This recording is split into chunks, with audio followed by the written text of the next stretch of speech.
Good morning, everyone. As you have just witnessed, I have filed I filed my certificate of candidacy for president just now. Uh, so I guess that makes it all official. And so now, if you would like to ask any questions, I'll be ready to take a couple of questions. Yes, please. Sir, I'm Tina Panganiban Perez from GMA. Oh, yes, of course. Hello. May we know if you have a running mate and if you're fielding a full slate? And also, sir, you're the third aspirant with the family name of Marcos to file for the presidential elections. Yeah. What do you plan to do about the other two candidates, sir? Okay. Well, right now, from the part I filed under Partido Federal ng Pilipinas, and as of now, no one has filed for vice president under PFP. And I'll be very candid with you. The reason why that is that the original plan was for us to adopt PRRD for our vice presidential candidate. Pero sa mga nangyari noong nakaraang Sabado, nagbago lahat ng plano. Kaya't ngayon, nagkukonsulta kami, yung partido, at syempre lahat ng ating mga ibang kasamahan na kung anong dapat gawin and what do we do now. And so that is where it is. Yung sa Senado naman, we will be providing you with a list of our senatorial candidates in the very near future, within days from now. Kung mapupuno ang yung 12 na punong slate, I cannot say for sure yes, but at the very least, siguro we will field 7, 8, maybe 9 candidates at the very least. Baka mabuo pa nga yung 12. Sorry? Well, yes, I suppose we will have to see. The COMELEC will have to determine if there are nuisance candidates or if they are true candidates for the upcoming election. The decision or the determination as to what the status is of the other candidates who filed under the name of Marcos will be dependent on, will really be up to COMELEC. So we will leave it to them to decide on how to handle that situation. Sir, clarify ko lang, you won't file, kayo mismo, you won't file for their disqualification? Sorry? Have I filed? No, I mean, sir, kayo mismo, wala po kayong plan to file disqualification against them? Well, not as yet, because tinitignan pa lang namin. Antayin namin siyempre hanggang sa dulo ng filing period. And then we will see what we will have to do. Kasi titignan muna namin kung sino yung nakapag-file. Kung sino... well, we'll just have to see the status of all of the names of the people that have come to file.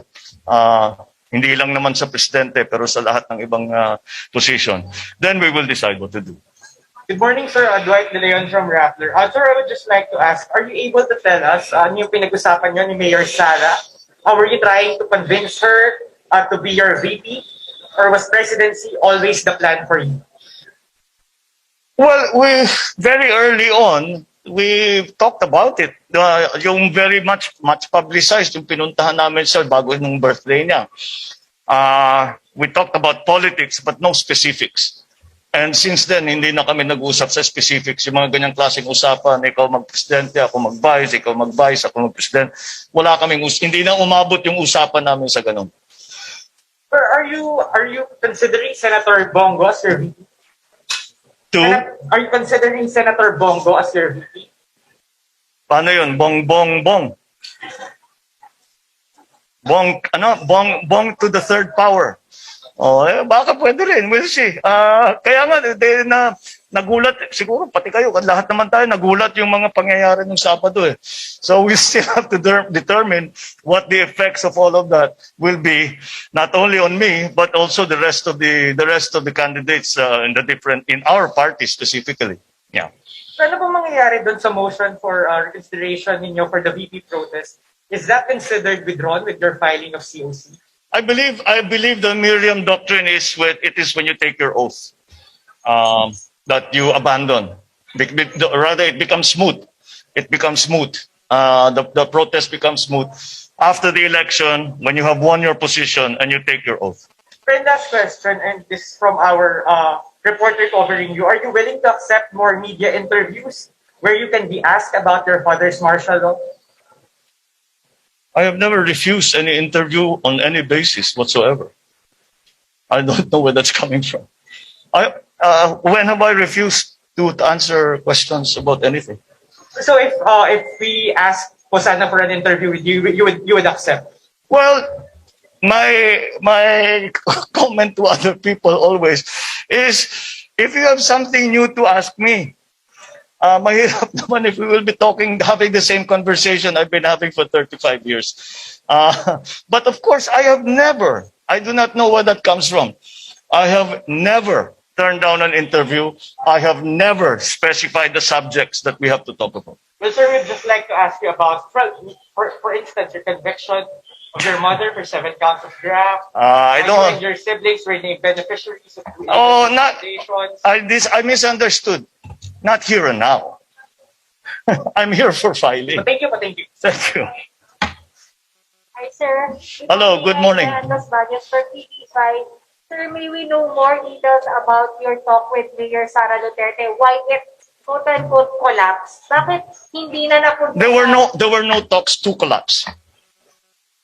I mean, bakit hindi na po nagdetalye na ikaw yung vice, ikaw yung presidente? Because the favorite sport of Filipinos is politics, and everybody was speculating.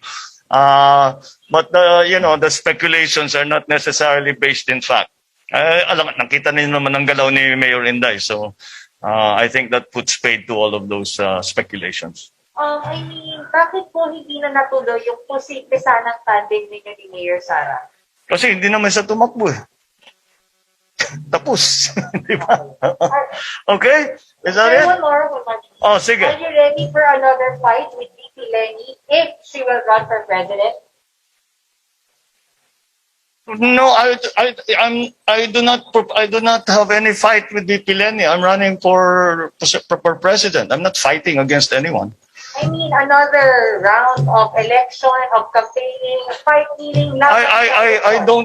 We have Senator Ping is filing as we speak, so it's not going to be that kind of election.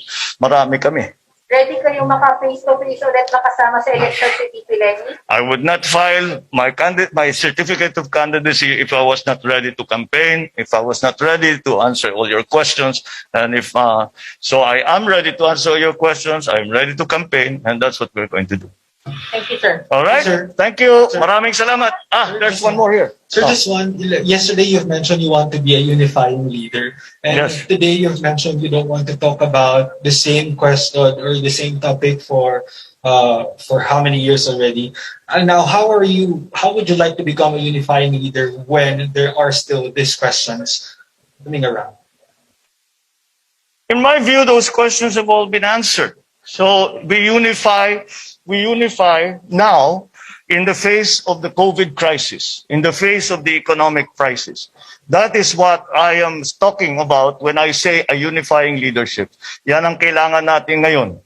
At siguro ang hangarin ko, ang layunin ko ay makapagbigay ng tinatawag nga na unifying leadership para magkaisa ang mga Pilipinong harapin natin itong COVID, harapin natin ang pag-ahon at pagbukas ng ating ekonomiya. Yun ang aking layunin. Yun ang ating pangarap para dito sa. That is why I call it a unifying leadership, because it requires leadership, a leadership that unifies the country. Does not